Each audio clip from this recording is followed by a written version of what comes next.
আমরা যদি খেয়াল করি যে আমরা আমাদের সমাজে কুকুর বিড়াল দেখলে কি করি বলেন তো? রাস্তাঘাটে কি করি?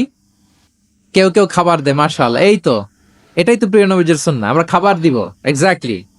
কিন্তু আমি জানি না কেন যেন বাংলাদেশে কুকুর দেখলে বিড়াল দেখলে কি করে? তাড়ায় দেয়, ঢিল ছোড়ে, লাথি মারে, এরকম করে না অনেক সময়? অপ্রয়োজনে, কোনো প্রয়োজন নেই এটা করে।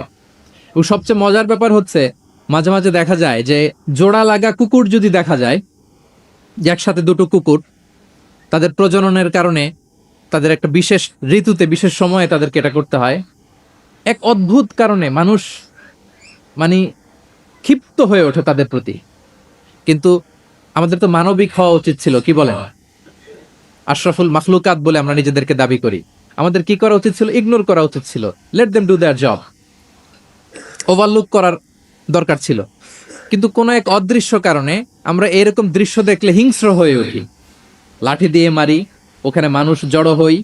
কিন্তু তাদের একটা সফল প্রজননের জন্য, বংশবিস্তারের জন্য এটা প্রয়োজন। তো আমরা যেন এই কাজটা না করি, এরকম নির্মম যেন আমরা কখনো না হই।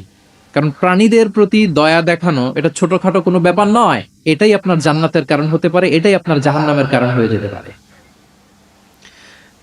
আল্লাহ রাসূল সাল্লাল্লাহু আলাইহি ওয়া আলিহি ওয়াসাল্লাম বলেন, মান লা ইয়ারহাম লা ইউরহাম। যে ব্যক্তি অন্যকে দয়া দেখায় না, আল্লাহ তাআলা তার প্রতি দয়া দেখায় না। ইরহাম মান ফিল আরদ ইয়ারহামুকুম মান ফিস সামা। এই দুনিয়াতে যারা আছে তোমরা তাদের প্রতি দয়া দেখাও, যিনি আকাশে আছেন তিনি তোমাদের প্রতি দয়া দেখাবেন। তাহলে এই জমিনে কি শুধু আমরাই থাকি নাকি? না পশু পাখি প্রাণী এগুলোও থাকে? এদের প্রতিও যদি আমরা দয়াদ্র হই, মমতা দেখাই, করুণা দেখাই, আমাদের প্রতিও দয়া দেখাবে কে? এবার আওয়াজ করে বলুন তো, আমরা আল্লাহর দয়া পেতে চাই কি চাই না? সবাই চাই। তাহলে প্রাণীদের প্রতি কখনো আমরা যেন নির্মম না হই, অমানবিক না হই, আমরা যেন মানবিক হই। আমরা অনেক উন্নত দেশে দেখি যে হাইওয়েতে একটা সাপ যাচ্ছে, এই সাপ দেখে একটা গাড়ি থেমে গিয়েছে, স্টপ, তার পেছনে পেছনে শত শত গাড়ি স্টপ।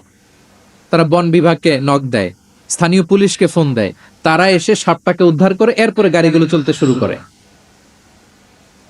একটা ভিডিও ক্লিপস আমি এমনও দেখেছি যে একটা হাঁস তার বাচ্চাগুলোকে নিয়ে হাইওয়ে পার হচ্ছে। হাঁস তো খুব আস্তে আস্তে হাঁটে, একেবারে পিপিলিকার মতো একটু একটু করে হাঁসের বাচ্চাগুলো যাচ্ছে, শত শত গাড়ি at the middle of the highway stop. আল্লাহু আকবার। কিন্তু বাংলাদেশে দেখবেন যে রাস্তা দিয়ে সাপ যায় না, কুকুর যায় না, বিড়াল যায়, কোনো কেয়ার নাই, একেবারে ড্যাম কেয়ার। যে প্রাণীদের প্রতি দয়া দেখায় না, আল্লাহ তাআলা তার প্রতি দয়া দেখান না।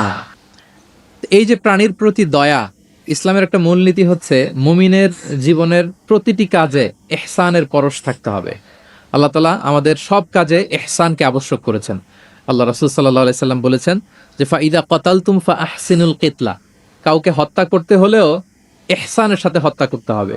ধরুন যে অপরাধের কারণে আদালত কর্তৃক সাব্যস্ত হলো যে একজন মৃত্যুদণ্ড প্রাপ্ত আসামি, তো তাই বলে কি আপনি যা ইচ্ছা তার সাথে করতে পারবেন? তার নাক কেটে ফেলা, কান কেটে ফেলা, তার অঙ্গহানি করা, এলোপাথারি ছুরিকাঘাত করা করতে পারবেন না। ইদা কাতালতুম ফাআহসিনুল কিতলা, এটাও ইহসানের সাথে করতে হবে। দেখেন, হত্যার মতো একটা কাজ ইহসানের সাথে করতে হবে। ওয়া ইদা যাবাহতুম ফাআহসিনুদ যাবহা, প্রিয় নবীজি বলেন তোমরা যখন জবেই করবে, কুরবানি করবে, এখানেও ইহসানের সাথে করবে। আল্লাহু আকবার। করতেছি জবাই, করতেছি কি? বলেন সবাই আমার সাথে, করতেছি কি? জবাই। তার মানে প্রাণীটাকে তো মেরেই ফেলতেছি, কিন্তু প্রিয় নবীজি বলেন এই জবাই করার ক্ষেত্রেও ইহসান করতে হবে। এত সুন্দরভাবে দ্রুত তার গলায় ছুরি লাগাতে হবে যাতে কয়েক সেকেন্ডের মধ্যেই জবাইয়ের কাজটা হয়ে যায়। আপনি ইচ্ছে মতো এলোপাথারি তাকে ছুরি দিয়ে কষ্ট দিতে পারবেন না। মুমিনের প্রতিটি কাজে যেন ইহসানের পরশ থাকে। একবার আল্লাহ রাসূল সাল্লাল্লাহু আলাইহি সাল্লাম এক সাহাবীর পাশ দিয়ে যাচ্ছেন, ওই সাহাবী একটা ভেড়াকে জবাই করার জন্য মাটিতে শুইয়ে পা দিয়ে চেপে ধরে এরপর ছুরি ধার করতেছে।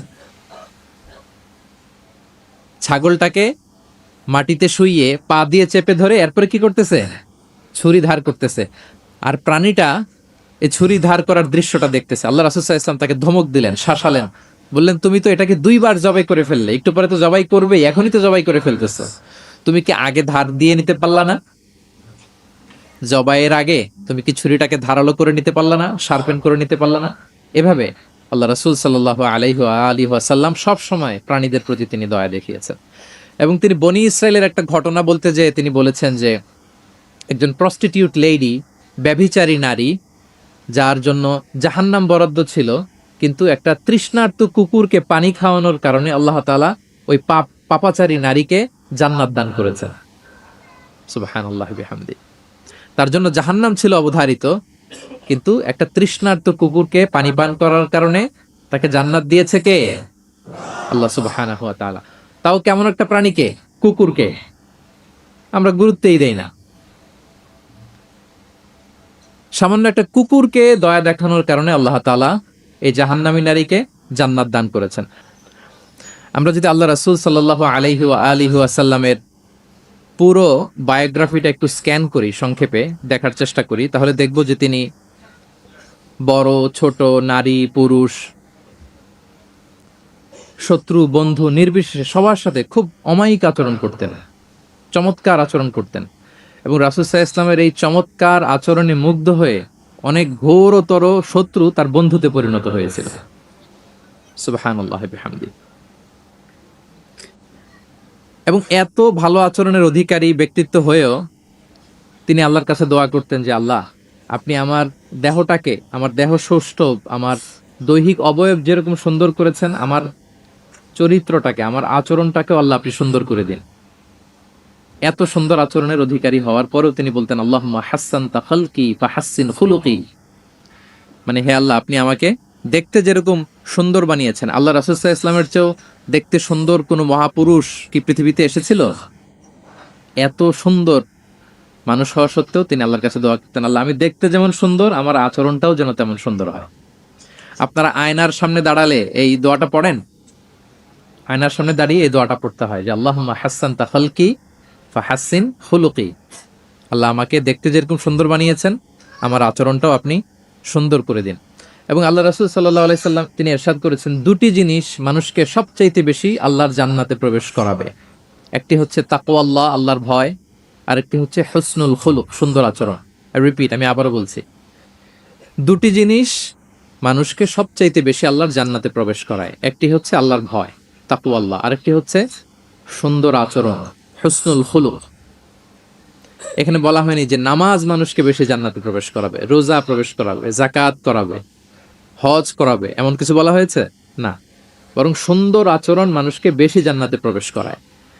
আমরা অনেক সময় ইসলামের এই এসেন্সটা ধরতে পারি না। দেখবেন যে খুব নামাজি কিন্তু খিটখিটে মেজাজের লোক, খুব নামাজি স্ত্রীর সাথে খারাপ আচরণ করে, খুব আল্লাহওয়ালা প্রতিবেশীর সাথে ঝগড়াঝাটি, খুব নামাজি মানুষ কলিগের সাথে সম্পর্ক ভালো নাই, এরকম লোক আমাদের সমাজে আছে না নাই বলেন? তার মানে ইসলামের যে ট্রু এসেন্স এটা ধরতে পারে নাই। আশেপাশের নেইবরের সাথে, কলিগের সাথে, বন্ধুদের সাথে, সহপাঠীদের সাথে যে ভালো আচরণ করতে হয়, গুড বিহেভিয়ার করতে হয়, এবং এটাই যে আমাকে সবচেয়ে বেশি জান্নাতে প্রবেশ করানোর মাধ্যম হতে পারে, এটা আমরা ভুলে যাই। প্রিয় বন্ধুরা, আমরা যেন এই ব্যাপারটাকে ছোট মনে না করি। সবচেয়ে বেশি জান্নাতে মানুষকে প্রবেশ করায় তাকওয়াল্লাহ, হুসনুল খুলুক, আল্লাহর ভয়, আরেকটা কি? সুন্দর আচরণ। অনেক ছোট ছোট বন্ধুদেরকে আমি দেখতে পাচ্ছি অডিয়েন্সের মধ্যে। আমরা আমাদের সহপাঠীদের সাথে, বন্ধুদের সাথে ভালো আচরণ করব তো আজকে থেকে? হ্যাঁ, সাউন্ড খুব অল্প হয়েছে, আমি শুনি নাই, আরো জোরে করবো কিনা? ইনশাআল্লাহ আমরা ভালো আচরণ করব, এবং আমার সহপাঠীদের সাথে, বন্ধুদের সাথে ভালো আচরণ, এটাই আমাকে জান্নাতে প্রবেশ করাবে ইনশাআল্লাহ। বলি সবাই। একটা চমৎকার হাদিস দিয়ে আমার মূল আলোচনা শুরু করি।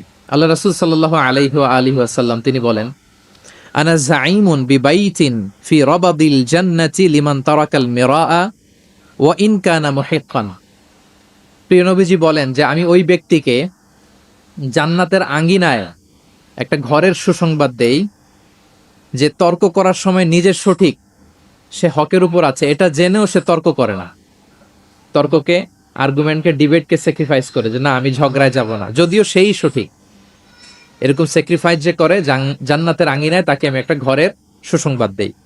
এরপর প্রিয় নবীজি বলছেন, নবী বাইতিন ফি ওয়াসাতিল জান্নাতি লিমান তারাকাল কাযিবা ওয়া ইন কানা মাজিহান।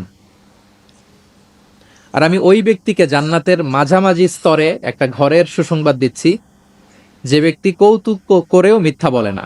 হি was kidding, he was joking, but he never tells a lie. মজা করতেছে, জোক করতেছে, কিন্তু জোকের মধ্যেও সে কি করে না, মিথ্যা বলে না। তাকে জান্নাতের মাঝামাঝি স্তরে আমি একটা ঘরের গ্যারান্টি দিচ্ছি। এরপর আল্লাহ রাসূল সাল্লাল্লাহু আলাইহি সাল্লাম বলতেছেন, ওয়াবি বাইতিন ফি আ'লাল জান্নাতি লিমান হাসানা খুলুকা। আর আমি এট দ্য ভেরি হাই, মানে পিক অফ দ্য প্যারাডাইস, জান্নাতের একেবারে সর্বোচ্চ স্তরে একটা বাসভবনের গ্যারান্টি ওই ব্যক্তিকে দেই যে অন্যের সাথে ভালো আচরণ করে। মানে হাসানা খুলুকা, যে তার চরিত্রটাকে সুন্দর করেছে, যার আচরণটাকে সুন্দর করেছে, যার আচরণটা অমায়িক আচরণ, মাধুর্যপূর্ণ আচরণ, ওই ব্যক্তিকে আমি at the highest peak of paradise, জান্নাতের সর্বোচ্চ চূড়ায় একটা বাসভবনের গ্যারান্টি দিচ্ছি। আল্লাহু আকবার। তাহলে আমার আশেপাশে যারা আছে তাদের সাথে ভালো আচরণ করা, গুড বিহেভিয়ার করা, এটা ছোটখাটো কোনো বিষয় নয়, এটা অনেক গুরুত্বপূর্ণ একটা বিষয়। কিন্তু আমরা অনেক সময় এটার গুরুত্বটা বুঝতে পারি না, এটাকে ছোট করে দেখি। তো সম্মানিত বন্ধুরা, আমরা দেখব যে আমাদের প্রিয় নবীজি অন্যের সাথে কিভাবে আচরণ করেছেন। তিনি শিশুদের সাথে কিভাবে মিশেছেন, প্রাণীর প্রতি ওনার নবীজের আচরণ কেমন ছিল, শিশুদের সাথে কেমন ছিল, নারীদের সাথে কেমন ছিল, সাহাবাদের সাথে কেমন ছিল, কর্মচারীদের সাথে আচরণ কেমন ছিল, নিজের স্ত্রীদের সাথে কেমন ছিল, প্রতিবেশীর সাথে কেমন ছিল, যুদ্ধবন্দীদের সাথে প্রিয় নবীজের আচরণ কেমন ছিল, ভিক্ষুকের সাথে আচরণ কেমন ছিল, এমনকি যুদ্ধের ময়দানে শত্রুদের সাথে প্রিয় নবীজের আচরণ কেমন ছিল। এই 10টি পয়েন্টে দ্য এক্সাম্পলারি প্রফেটিক বিহেভিয়ার এই শিরোনামে আমরা কিছু কথা আজকে শুনবার চেষ্টা করব। আমি কোন টপিকটা ধরে ধরে আগাচ্ছি আলোচনার এই জায়গায় এসে, এটা তো সবার কাছে ক্লিয়ার না? ক্লিয়ার সবার কাছে? ওকে, লেটস মুভ অন, আমরা আগাই। আমরা শুরুতে একটু দেখার চেষ্টা করি যে পশু পাখি প্রাণী, এই প্রাণী জগতের প্রতি প্রিয় নবীজির আচরণ কেমন ছিল। প্রিয় নবী যে প্রাণীদের প্রতি খুব দয়াদ্র ছিলেন, তার বায়োগ্রাফিতে, জীবনীতে এরকম অসংখ্য নজির পাওয়া যায়। কারণ আল্লাহ তাআলা তাকে রাহমাতাল লিল আলামিন, ওমা আরসালনাকা ইল্লা রাহমাতাল লিল আলামিন, I've sent you as a mercy for the entire universe. আল্লাহ বলছেন, আমি গোটা বিশ্বের জন্য, সবার জন্য আপনাকে ব্লেসিংস এন্ড মার্সি করে প্রেরণ করেছি। হি ওয়াজ এ মার্সি ফর অল, সবার জন্য তিনি রহমত হয়ে এসেছিলেন।